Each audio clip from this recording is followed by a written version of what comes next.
Oi pessoal, tudo bem?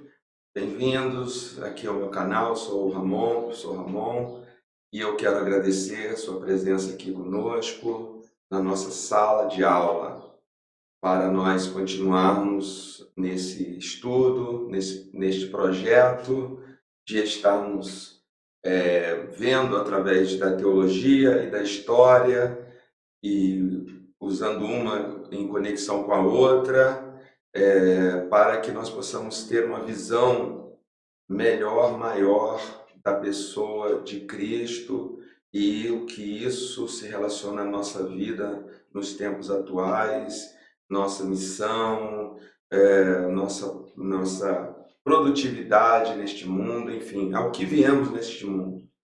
Hoje eu gostaria de falar um pouco sobre a plenitude dos tempos. Paulo, na carta aos Gálatas, capítulo 4, verso 4, ele diz: em vindo a plenitude dos tempos.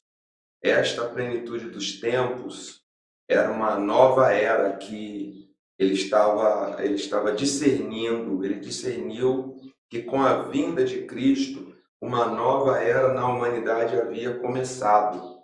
A era de realmente dos acontecimentos prometidos, daquilo que estava em promessa no Velho Testamento, nas Escrituras até então, aquilo estava começando a acontecer no advento, ou seja, na vinda de Jesus Cristo, se dar essa plenitude dos tempos. Também quer dizer plenitude dos tempos no campo histórico, que houve uma união de várias forças. Realmente, o mundo do primeiro século é um mundo absolutamente diferente e inédito, historicamente falando, o que aconteceu ali. Nós temos um avanço do mundo ocidental através dos gregos, a vasta cultura grega, que dá toda a base da nossa sociedade ocidental. Nós teríamos, só para vocês terem uma ideia, nós teríamos um mundo dividido hoje entre Ocidente e Oriente. Talvez estes mundos não se comunicassem, não houvesse nenhuma comunicação, não se entendesse se não houvesse uma expansão do mundo ocidental representado pelos gregos, levando a sua cultura à Ásia Menor, levando a sua cultura ao Oriente, ao mais Oriente do mundo, atingindo ali até as portas do continente, do subcontinente indiano. Isso sob a liderança de um jovem que morreu ali aos 33 anos, chamado Alexandre. Alexandre não foi apenas um grande general, um grande estrategista militar, político e tudo isso, mas ele foi educado por grandes filósofos gregos, e ele levou consigo um pensamento grego, a forma de ser, de ver o mundo, a cosmovisão, a forma de ver e construir o mundo grego ele levou. Então ele foi estabelecendo cidades, ele foi dominando regiões, estabelecendo cidades e construindo, desenvolvendo ali naqueles locais que eram mais com uma mentalidade, uma cultura orientalizada.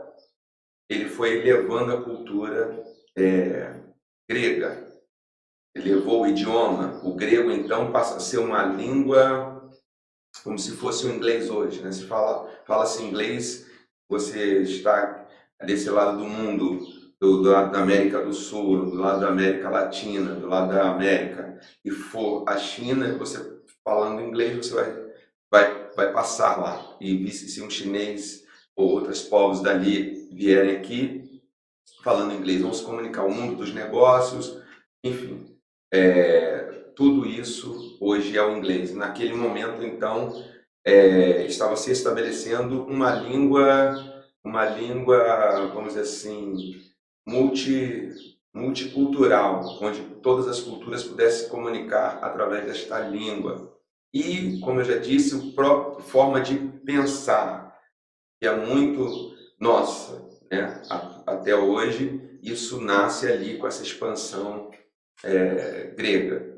Nós temos, depois, após isso, o Império Romano, que domina todo este mundo ocidental também, desde a partir de Roma, vai dominar tanto para o Ocidente, para o Oriente, chegando também ao Oriente Médio e dominando a Síria, dominando a Palestina, dominando todas aquelas regiões ali do Egito, que era uma potência econômica, uma potência cultural, foi dominada pelos romanos, e os romanos estabeleceram, a partir do imperador Augusto, que sucedeu ao Júlio César, ele estabeleceu a chamada Pax Romana, a paz de Roma, a forma de governar, promovendo a paz nessa multidiversidade. Então, ele já tinha a seu favor que havia um idioma em comum, havia uma cultura em comum, essa cultura grega. Então, o Império Romano consegue dominar, manter a sua dominação com essa chamada paz romana, desde que não afetasse os interesses de Roma, que só estava interessada na cobrança de impostos, que as pessoas fossem subservientes a eles, servissem a eles nesse sentido, eles deixariam que aquelas nações conquistadas ficassem em paz. Então, as pessoas querem paz, ninguém quer ver em guerra. Guerra sempre atrapalha tudo.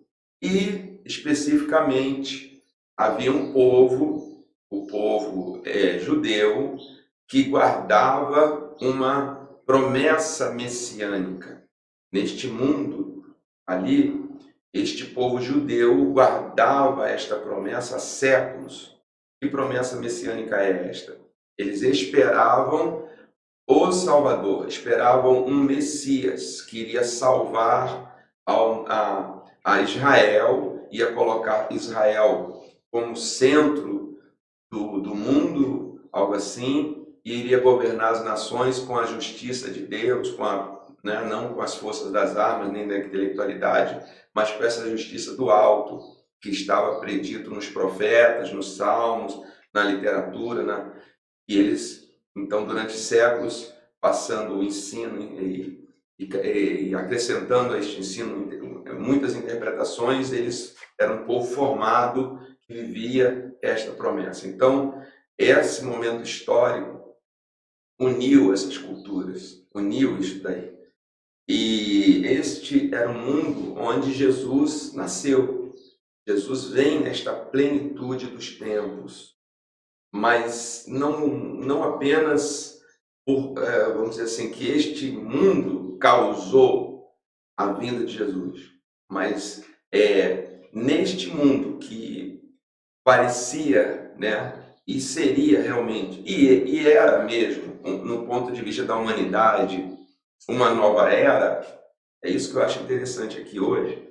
Este mundo que era a nova era da humanidade, então não se vira algo assim, um mundo tão unido, um império global, falando uma língua, se comunicando, usufruindo de benefícios que até então as pessoas não tinham. É claro, não era um mundo perfeito, nenhum mundo humano será perfeito, mas era um mundo qual até então se vira. Então, o Império Romano, nesse momento, estava inaugurando uma nova era na humanidade.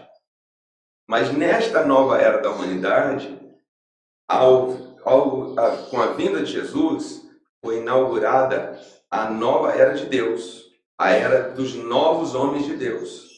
E eu creio que é isto que Paulo está se referindo. E com Cristo, algo novo surgirá. Inclusive, ele está falando isso para essa igreja na Galácia, que estava sendo influenciada por judaizantes. Quem eram esses judaizantes? Eram cristãos que eram judeus, melhor dizendo, que tinham se convertido a Jesus, mas que na mente deles, eles precisavam preservar os costumes, os rituais judaicos, os ritos judaicos que eles até então tinham desenvolvido pelos fariseus, pelos saduceus, pelos sacerdotes, pelas várias seitas judaicas, mas que era preciso preservar aqueles ritos como sinal máximo de que se era um cristão.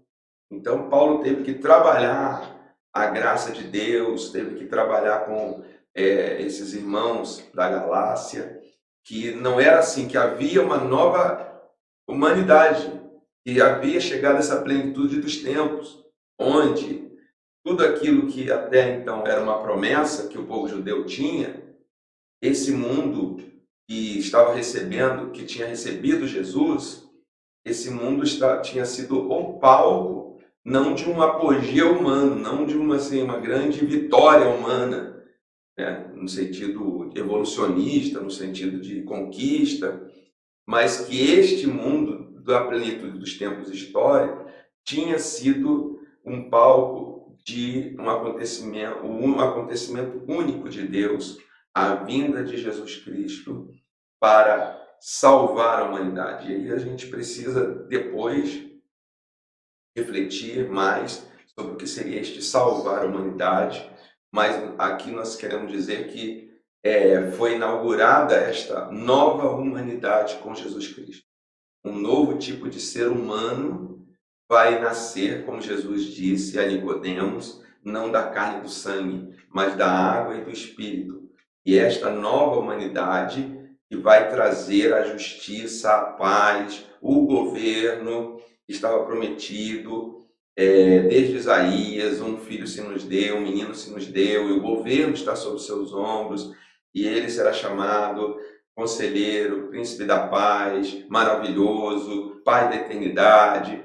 E agora, então, Paulo está dizendo, isso aconteceu nesse momento e estamos inaugurando um novo momento na história, onde aquilo que foi praticado como ritual, foi feito anteriormente, não tem mais sentido de ser feito, não tem mais sentido de se viver assim, porque nós não nascemos disso, essa humanidade não nasceu daqui, essa humanidade nasceu em Jesus Cristo. E essa humanidade que nós vamos viver daqui para frente. Então, esse seria o sentido de plenitude dos tempos, historicamente, teologicamente, falando essa visão teológica também, né, dessa nova humanidade em Jesus, e está escrito em Gálatas 4, capítulo 4. Então, hoje é isso, né, nosso momento aqui. Gostaríamos de continuar vendo, ouvindo suas reações, suas indagações, enfim, aquilo que possa ajudar esta sala de aula a crescer cada dia mais. Então, muito obrigado, que Deus abençoe a todos.